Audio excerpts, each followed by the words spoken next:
welcome back to my channel. This is Trisha here, and you are on the Inky Planner.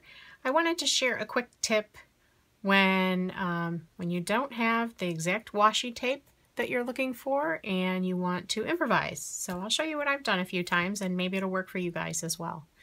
So I just wanted to show you, I'm like many of you, I think it's very common and really pretty to put washi tape up the center of your planners. Not only does it sort of reinforce the holes if you're using a ring bound system, but it's a nice way to frame out your layouts. And you can see that I do that frequently. I do it here on my monthly spread, and I have some other examples on my weekly spread. I put a line of washi. I did that on this week that I'm working with right now, put a line of washi. And I love the beautiful color and variety of washi tape that is out there. Unfortunately, I don't have as much of it as I would like. And when I find myself in that situation where I don't have the exact color or the exact style that I'm looking for, I have improvised, and I'll push this off to the side and show you what I mean. So I pulled out an older spread. This was from last fall.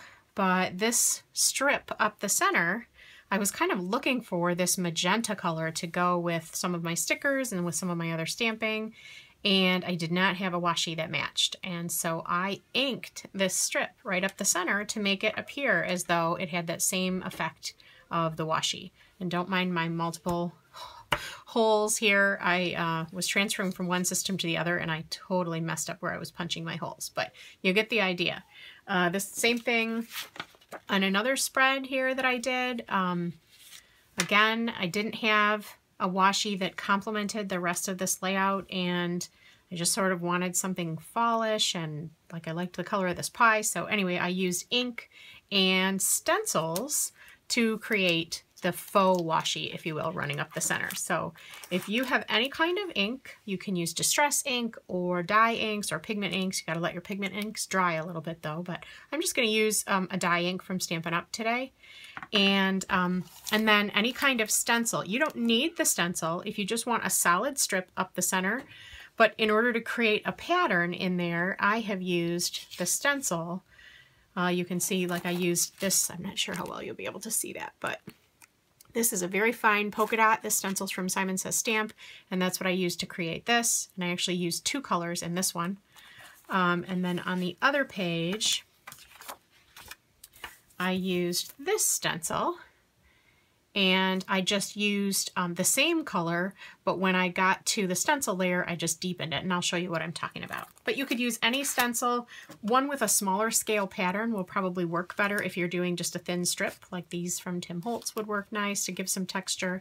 So let's just go ahead and I'll give you an example so you can see how it's done, and hopefully it's something you could try out. Okay, so I've gone ahead and pulled out a craft sheet and one page, a sample page of the inserts that I use in my A5 planner. These are the inserts that I print out from Plan to Create. I purchased them on Etsy, and I love them. Julie Kay designed these. And so what I'm going to do is just mask off this inside edge here. And I'm trying to get that straight. I always get my big head in the screen. But I'm taking a piece of Post-it tape, just this wide Post-it tape, and I've torn it down the center to give myself a little rim there. And if you want to be extra safe, you could keep it wide so that you make sure that you don't get any ink in there, but I don't necessarily do that. So I've got one piece for here, and I'm just going to use some dye ink. I'm using Melon Mambo here from Stampin' Up! And an ink blending tool with an ink blending foam on top. Okay, so I'm going to load up my ink blender and just sort of prime it around a little bit on my craft sheet to make sure that I've got ink sort of spread all over there. And then I'm just going to very lightly apply some of this ink along the inside edge of my insert. Okay. Just gently adding, and I'm just doing a really light layer, and you'll get the idea. and putting ink all up the side of the page. So I'm just going to peel that back for a second so you can see. If you wanted just a solid strip to look like washi, but you didn't have the exact color, that would be all you would need to do. But if you want to take it one step further and make it look like a patterned washi, you can even get a little bit more detailed. So I'm going to line my paper, or excuse me, my tape back up with the edge here. And then I'm going to choose, I just have a stencil here from Tim Holtz, and I'm just going to lay it over the top of my already inked page. And I'm going to take another piece, probably two pieces here, another piece of that same tape, and I'm going to tape this in place.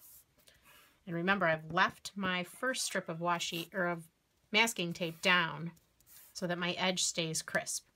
But now I'm going to ink this up again, and I'm going to go over this again, and this time I'll use a bit more pressure and just sort of deepen that color and go all the way down my page.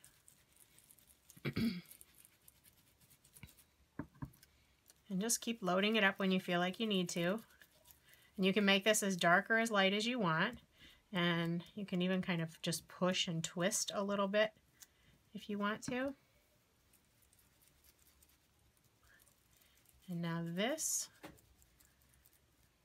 stencil doesn't go the full length of my page, but that's okay. I'll just pick it up and move it down.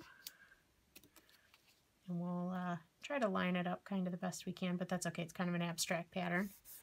And re-tape it in place. And then I'll do that bottom little section here.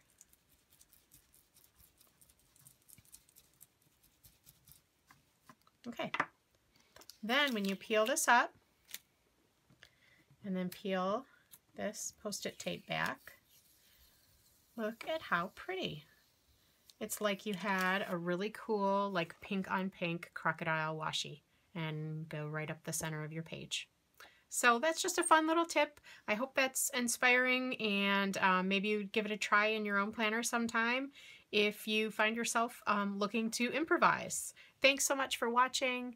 I appreciate you being here. If you like these videos, I'm just getting started here. I've only done 2. This is my second one. So if you want to see more, I'm enjoying doing it. I would love to continue. Please give it a thumbs up and comment below, and I'll do my best to keep the videos coming. Thanks, and have a great day. Happy planning.